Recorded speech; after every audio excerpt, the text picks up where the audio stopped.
tell us about your adoption of modern management principles. You said earlier in our chat that you have a passion for management and for efficiencies and for running your enterprise. Tell us about how you've adopted these modern management principles and how you've adopted them in the company. I think it would be fair to say that Larry Potterfield is a competitive person. Whatever he does, he wants to do well. I have 2 degrees in business administration, but I didn't learn anything about business administration in business school. That's the way it works, right, because they don't teach you how to run a business. They teach you accounting and finance and marketing and stuff like that. How do you run a business? How do you decide that customers come first? I don't know where they teach that. You have to learn that. It has to be part of who you are. But once you can understand that there are only about 30 different principles that we call leadership and management principles, how do you run a business? Well, you've got to have strategic planning. You've got to have focus on the customer.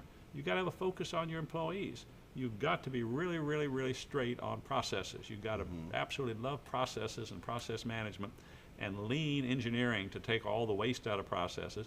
Otherwise, you just simply get fat, right, if you would, and you're not delivering the value proposition that the customers want because you're not paying attention to business. So we've been doing this starting in the 90s. I got more and more involved in it in the 21st century. But our vision is to be the best run business in America. Right.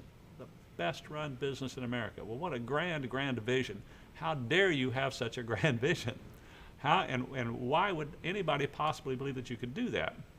Well, if you are going to understand modern leadership and management principles and apply them, you have a shot at it. Right.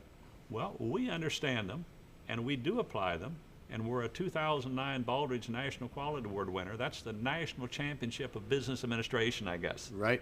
So what a special, special thing to have an organization that practices those things, that has a vision to be the best run business in America, and that truly is living and running the business for the benefit of the customer.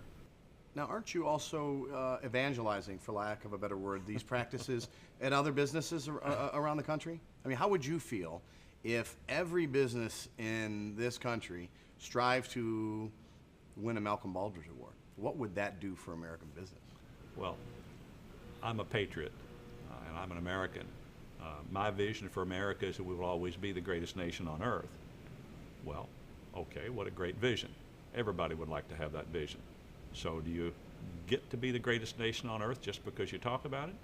Well, no, you don't. You have to run your organizations, our organization, your organization, every not-for-profit in America, every government in America, every organization has to improve its performance if we want America to be the greatest nation on earth.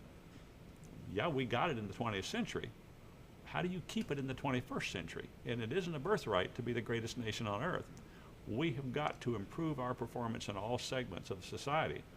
And yes, to some extent, I'm an evangelist for that. I speak regularly around the country, and I talk about America needs Baldrige. And Baldrige is just simply the foremost collection of leadership and management principles.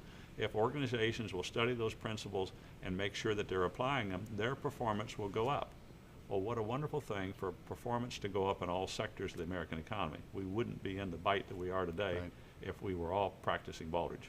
Well, here's to the next application for Midway USA for the Baldrige Award, because I have a distinct feeling that you'll be in the running again. Did you say you were competitive? Well, all human beings are competitive to a point. At least they certainly want competitive leaders. So would you like to work in an organization where the boss wasn't competitive? Oh, I wouldn't. Amen. I want there to be some goal, some vision up there. Guys, we're going to win the national championship for 5 years in a row. We're going to become a sports dynasty. Do you want to work for that guy, or the guy who says, well, we have a good time, we're going to graduate a few players, we're going to win a few games, it's going to be good? Well, throw that guy out and get somebody that wants to build a sports dynasty. That's the person that I want to work for. Here's to the national championship.